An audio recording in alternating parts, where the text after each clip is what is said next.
7 เดือน8ไกลแล้วน้องสัญญาที่รอก็นานมาเต็มทนคนจนจะสู้เพื่อเจ้าทุกอย่างขอแต่ไรเคียงห่างบ่วักนอกให้นั่งเหงาสิ่งบอกพ่อแม่เอามาขอเอาสัญญาต่อเจ้าบอกมันสาจะมาแฟนเฮ้ยเฮ้ยเฮ้ยโอ้ยนอนะขอตั้งแต่เธอเป็นแฟนแต่คู่ขอตั้งแต่เธอเป็นแฟนแต่คู่ขอเป็นหัวพี่น้องพ่อพ้องสู่ห้องครองไอ้ฮักน้องจดตัวมันไหนพาท่าไหนดีจงบ่ผมใจเลยน้องนั่งมองนั่งของทุกวันเวลาเมื่อออกพรรษาคงสุขใจน้องแฟนพ่อแม่พี่น้องเพื่อนจะได้เห็นสำคัญวันเก็บก็คือพ่อดอกแน่รอเสียงพ่อน้องลูกเคยพอมาแล้วลูกเคยแก้วเคยทำเคยคุยอย่ามาอยู่หวังเสือกซื้ออยู่โดนมาคำจูนพ่อตาแม่ยายเฮ้ยเฮ้ยถ้าไว้หัวใจจนสิ้นถ้าไว้หัวใจจนสิ้นต้องให้ไอ้วันรับประกันมันน่าใส่สร้างมาไว้มาให้ห่างงานบอกว่าสร้างจะได้มองบังก็เจ้าให้เราเป็นผู้สอนขอบเมียบังอ้อนอย่ามาให้มันเอาสวดเลยพี่น้องนี่แหละพี่น้องอันว่าทุกที่ได้เมืองฟ้ามีแต่แดดกับฝนนะพี่น้องทุกที่ได้เมืองคนมีแต่กินและข้าวก้อนม่วนนะพี่น้องเด้อเสียงคนน้องลูกเคยพอมาแล้วลูกเคยแก้วเคยทำเคยพูดอย่ามาอยู่หวังเสือกสู้อยู่โดนมาคำจูนพ่อตาแม่ยายเฮ้ยเสียงวันดีใส่น้องถ้าไว้หัวใจจนสิ้นถ้าไว้แล้วหัวใจจนสิ้นเลยสิต้องเป็นนี่เล่นไอ้นี่พวันทำประกันบังมาใส่สร้างขอไม่มาให้หักลาบอกภาษาสัญญาแค่มองบังตอนเจ้าให้เราเป็นผู้สอนขอเกียงบังอ่อนอย่ามาให้มันขอบใจเด้อเอาสำหรับไม่ได้รับใจพี่น้องไทยเด้อเอาสมัครใจแห่วัดสุโขทุกคนขอให้รับไปด้วยให้อยู่ดีไม่แห้งวัดสุโขทุกคนนะพี่น้องเด้อ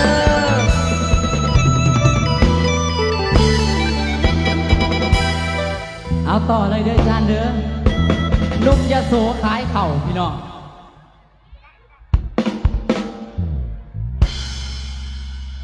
เอาสวัสดีพี่น้องเด้อนี่แหละพี่น้อง10 ปีลำ20 ปีลำจึงเห็นอกมาหยาบมังเข้าคือเล่าจังเห็นเจ้าดอกเพื่อเดียวพี่น้อง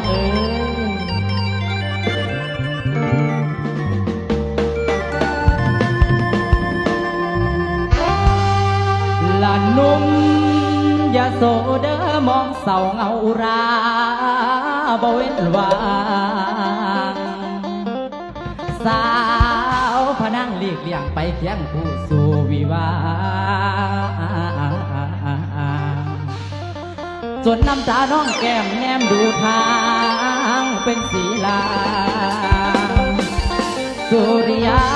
มาสะอื่นได้ยืนจ้องสิส่องแนมลาดูหมู่เขายิ้มแย้มสิเข้าสู่ดอกเฮือนหอมลาคักละน้อแพงโคได้ดมน้ำทำยืนเอาสวัสดีนะพี่น้องเด้อผู้ใดลุกขึ้นมาก่อนมาย้อนขอให้ถึงเลข800 ล้านนะพี่น้องถึงมัดสุขุสุขคนนี่แหละพี่น้อง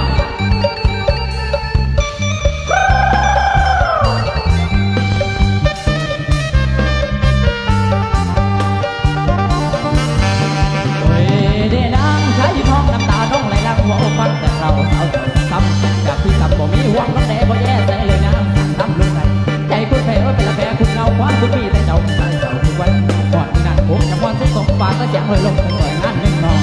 ยืนมองน้ำตาไหลหยดที่มองรถน้ำตาให้เธอส่วนเรายืนเกอมองเมื่อส่วนเรายืนเกอมองเมื่อจิตใจละเมอเพื่อพันละพันร้อนพันเกอ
เสียงตบมือหลังๆเนี่ยพี่น้อง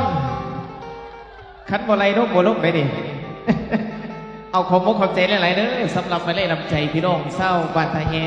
และก็ทั้งป้าทั้งลูกนี่แหละทั้งเอาทั้งอาทั้งพ่อเฒ่าไม่เฒ่าเด้อทั้งพ่อเฒ่าไม่เฒ่า พ่อเฒ่าไม่เฒ่าบ้านตาแฮบดสุภูสุคนขอบมุกขอบใจหลาย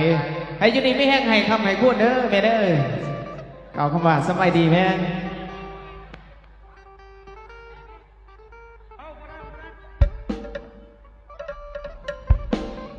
ขอตบมือดังๆให้ทั้งสองหนุ่มทายาทของทั้งสาวบกตอนแก้วและก็ลูกศิษย์ของทั้งอาจารย์บิลัดประเดอร์ดอกบัดนี้ได้เวลาหน้าที่ที่พี่น้องของคอยมาอีกวันหนึ่งซึ่งพี่น้องจะได้พบกับรายการบอลสิ่งของวงทีมงานวงป่าว่าทศิษย์พี่น้องเพิ่นเสนอมาหลายครั้งหลายข้าวลูกหลานบกขันอกขันใจพี่น้องพบกับบ่าวพรไส้สะใบพรบริจาคประสันโตว่าที่กับสาวสุดสดาป่าหน่อยกับส่วงบอลสิ่งของคณะวงป่าวัฒนินบอกตอบสนองไงขอเสียงตบมือจากพี่น้องสวดตอนฮับเนี่ยจัว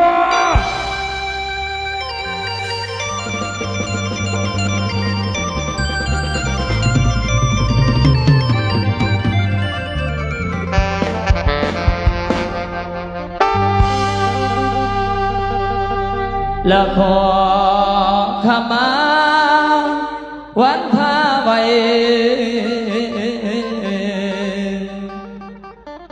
ลานพรใสหนัวคนเก่าและขอเป็นลูกผู้ดูดขอเป็นหลานเดือผู้เขาสะพองเท่าสัวนิรันดร์กลับขึ้นมาอีกครั้งโควิดพรมาบอนแฟน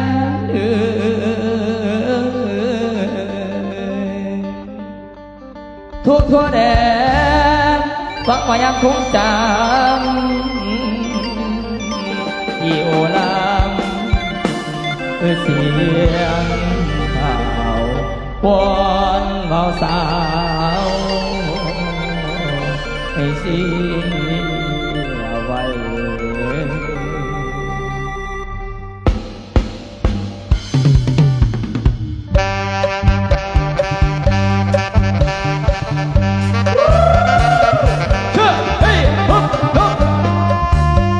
ไปมาโยมายอดครอบครัวนะฮะจอดจัดปาบุญกันแล้วพี่น้องเด้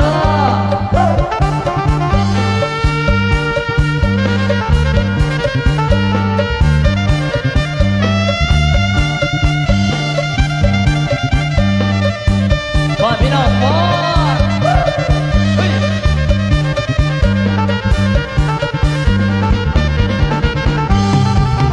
จากกันด้วยความจำใจ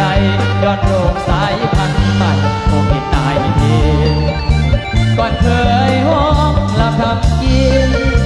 ก่อนเคยห้องลับทำกินอาชีพศิลปิน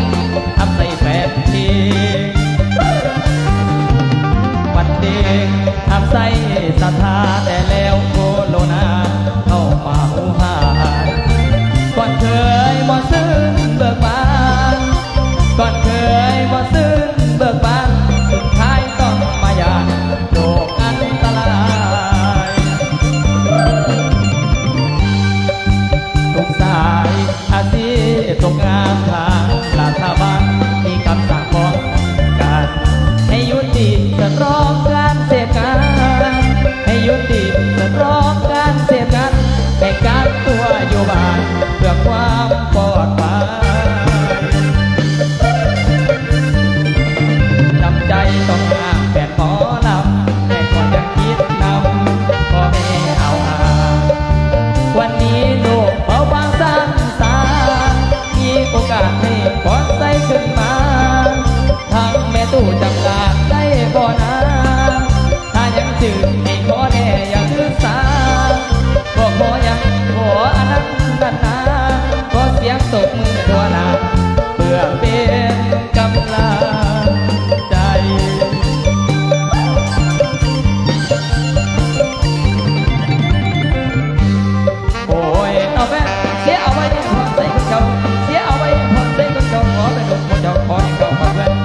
กันบ่นี้บ่น้ำใจบอดพี่น้องบอดเอ้า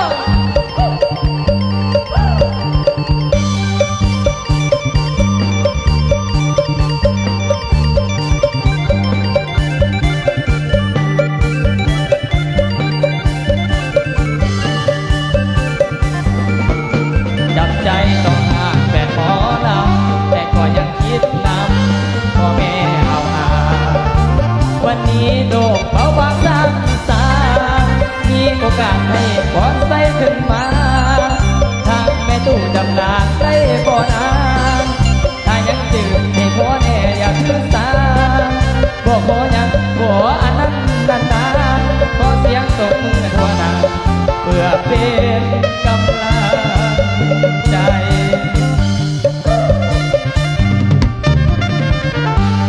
โอ้ยน้องแม่เสียเอาไว้พอใส่คนเก่าเสียเอาไว้พอใส่คนเก่าขอเป็นลูกหมูเจ้าขอกินข้าวกับเพื่อนย่างกันความขังการุณถือเป็นบทของหนังที่มาเห็นเจ้าบอกไว้บอกเป็นหน่อยใหญ่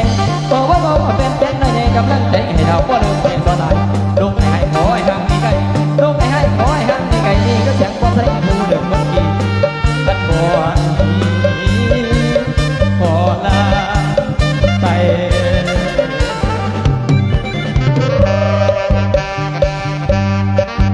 ก่อนพี่น้องก่อน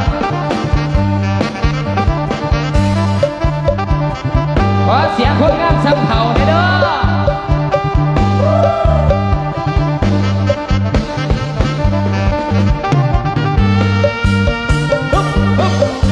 สารต่อเลยอาจารย์งามซ้ำเข่าตอบสนองไงก็แล้วกัน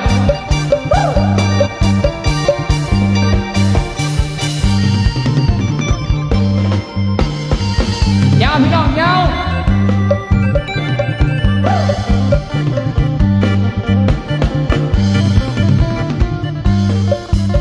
เจ้าหักข้างอาหารเจ้า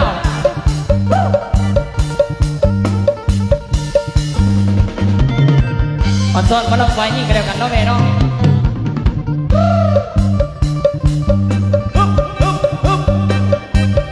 มาพี่เด้อหางดอกฟังใส่มือเด้อ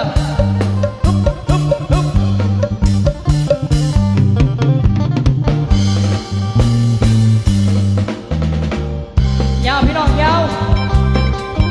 ขอเสียงคนงามซ้ำเผ่าเนี่ยเฮียขอบใจด้วยเด้ออยู่ดีไม่แห้ง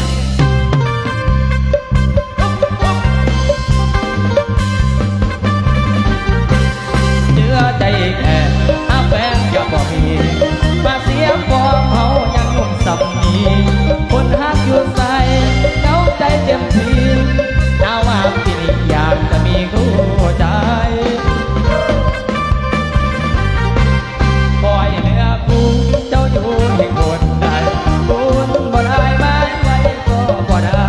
จากบ้านถึงเนื้อลบเมื่อหอดไทย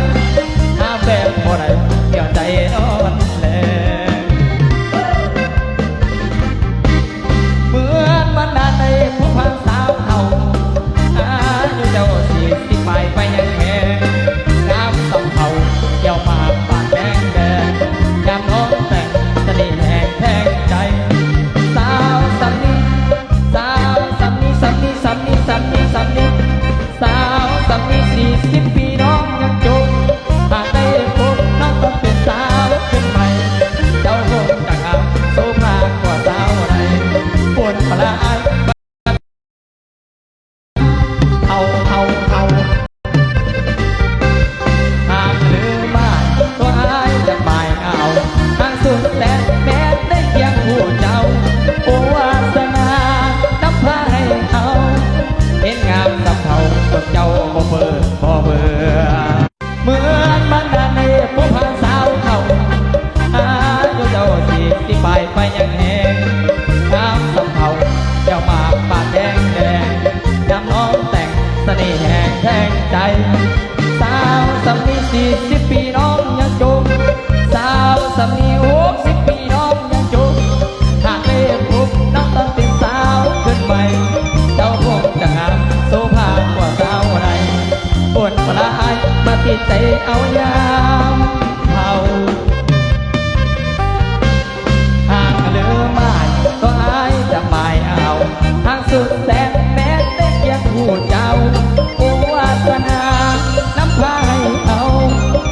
งามสักเท่าโอ้ในเจ้าของอกแต่ตายยาวจัดยาวเจ้าหาบ่มนบ่ซึ่งเลิกเดินเย็นมืดแล้วพี่น้องเหยียบอาจารย์เหยียบไว้เขาต้องทิ้งน้ำยาวก็แล้วกัน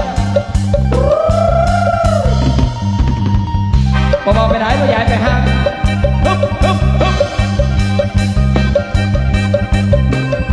บอกไปไหนเป็นบุรีกี่กองไงมาบ่อยากขอบใจแล้วเจเด้ออยู่ดีไม่แห้ง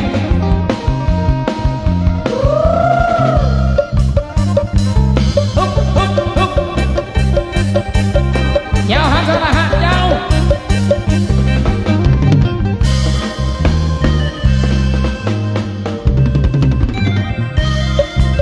สังเกตแล้วพี่น้องสังเกตเอวมันต้องไปยิ่งจะนายสิกลุ่มเสื้อมันต้องไปยิ่งให้เบิ่งกลุ่มเสื้อกันอีกกลุ่มเสื้อว่าเสื้อใส่กันเด้อพี่น้องเด้อจะไปกินดูจ้างไปเล่าเมื่อไหร่จ้างไปเล่าสิเข้าใจด้วยเด้อเข้าใจแล้วเจเด้อเจ้าเข้าใจแล้วแม่เด้อ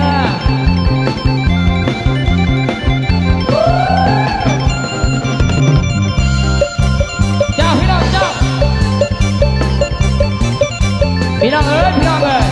ไปมาเมืองเราต่อเราเลยจะว่าเสียงแค่ดังจนเสียงดนตรีดังจนมาที่เสาวันไปพี่น้องเอ้ยพี่น้องเอ้ย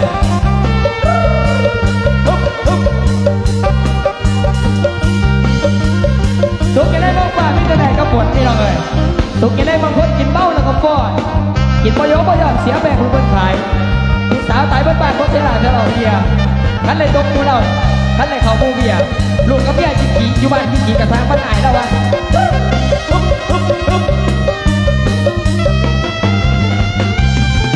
เล่าเลยเล่าก็หนาเล่าเอาไว้สักวันเจ้าที่น้องเอวหางเงินอาหารสักวันอาเตียมเอวเรื่องหางเงินอาหารเรื่อง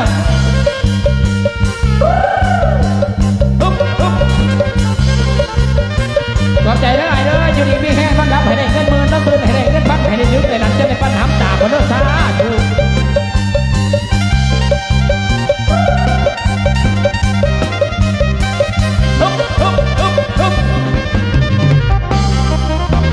เอาพระอาจารย์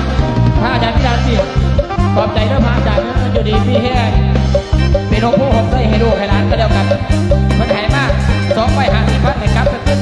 200 ล้านก็เดียวกัน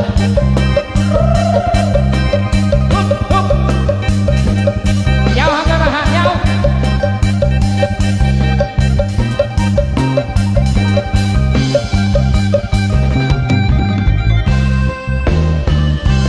เอาหาดิเดี๋ยวคนเสียงยาวตื้อดังเอวบ่ส้มไม่รู้น้ำเขาดอกกันแล้วเนี่ยทุบ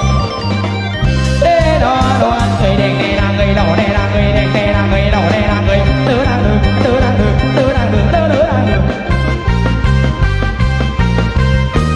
ส้มไม่รู้น้ำเขาจะบอกเอ้ยน้องเอว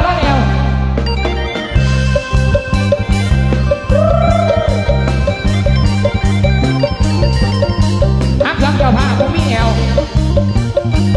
เอาเอว3 บ่น้ำ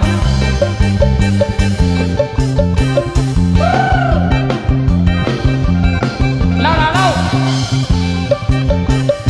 ฮอนโอ้ยมีสมองใหญ่ๆขาก็ใหญ่แขนก็ใหญ่หน้าก็ใหญ่แล้วมีสมองใหญ่ๆ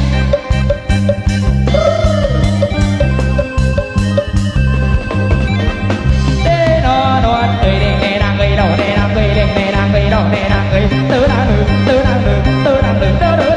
ปุ๊ดจับ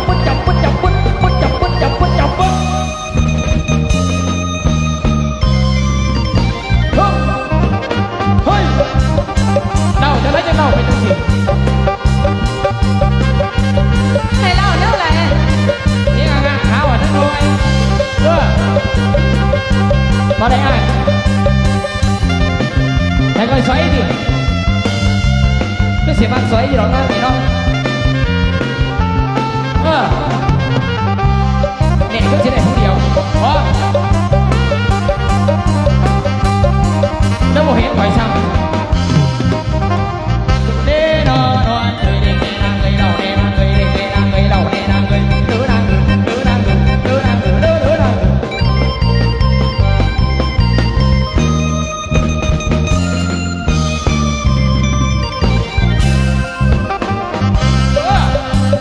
กระโดดจะสีตัวน้อง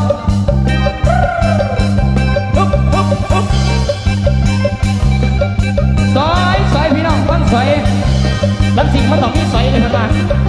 ฟังสอยพี่น้องฟังสอยน้ำต้องเอาเห็นตะใบบี้ไม่มองพี่น้องน้ำต้องเอาเห็นตะใบบี้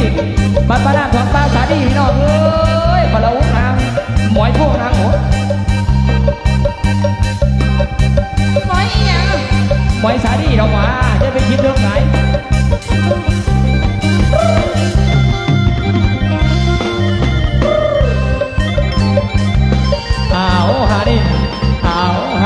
มาพอเดี๋ยวหมอน้ำยงไปมาพอเดี๋ยวหมอน้ำลงไปท่านสมัยเด้อละแม่เก่าหน้ามาเดี๋ยวแม่เอ้ยเจ้าพอเยอะในยกน้ำก่อนดาวผู้ใดเมื่อน้ำบ่อเห็นน้ำจริงยิ่งใส่ขวดทั้งมันทั้งมวนทั้งเป็นอาหารแล้วกันบ่อแห้งยิ่งให้มันเด้อละแม่สอดแยกดังวันหน้าไปให้ทุ่งเท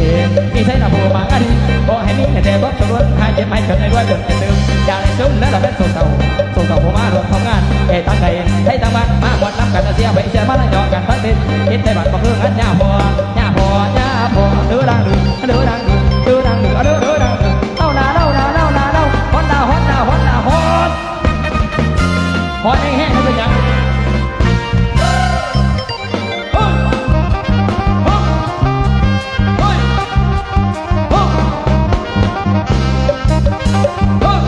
เห็นว่าเขาเราระวังเด้อพ่อเด้อระวังของคนรักคนดีตุ๊กไปหาเจ้าเจ้าหาเจ้าเล่าปุ๊บเฮ้ย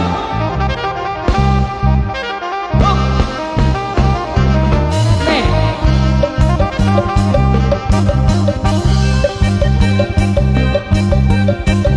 เจ้าหาเจ้าละหาเจ้า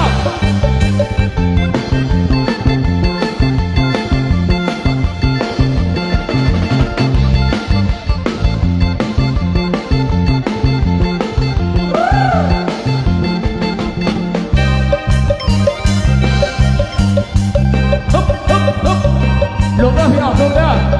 เสียประทัดลงขาป่ะ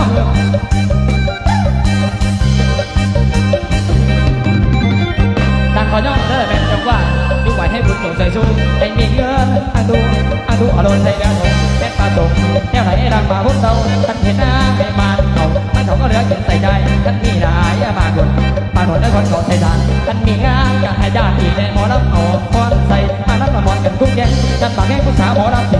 ตำสิบบุรันสิงตำสิเย็นแหวตึงตึงพอนเดือนัง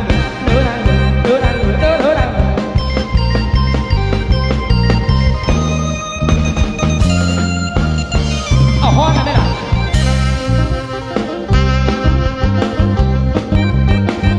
อาจารย์เมื่อก่อนประเทศไทยติมแล้วมาจากพ่อ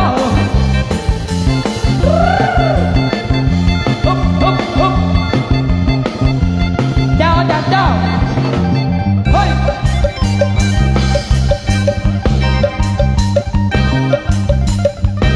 เล่า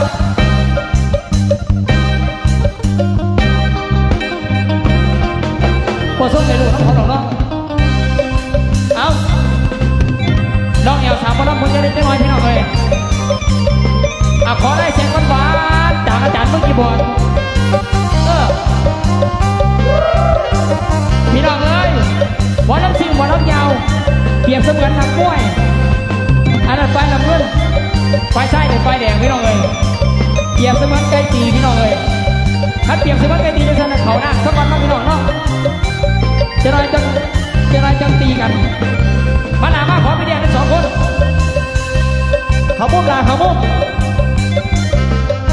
สังเกตแล้วพี่น้องสังเกตเอวว่าเราไปยิง เขาน้ำละเขาน้ำก็ไหนผู้เดียวว่าพี่เดียวนั่นน่ะมาด่ามาอนวดขาด่านวดขานวดขาพี่เดียวจะวันที่4แล้วเนาะนวดขาด่านวดขานวดแขนด่านวดแขนนวดแขนนวดแขนเลยนวดแขนเป็นตะสกีจนตัวเนี้ยนวดนุ่มด่านวดนุ่มนวดนุ่มนวดนุ่มนวดนุ่มหนักมวยผมไม่นวดนุ่มเจ้าของนวดนุ่มด่านนวดนุ่มนี่นะน้องมาด่ามาต้องพาเขาสู่เขานะเขาขาวเขาเรียกเสืออยู่จะมากินกับปั๊บบุกเลยเด้อพอหน้าไปนะพอหน้าส้มก่อนปากไม่ได้ละปากไม่ได้ไม่ใช่ละเอาหนาว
เป็นยังพ่อย่างไปเล่าก่อนจะใช้เงินจ้างที่ให้10,000หวานมาสร้างว่าทำไมไปเสียบ่รู้ว่า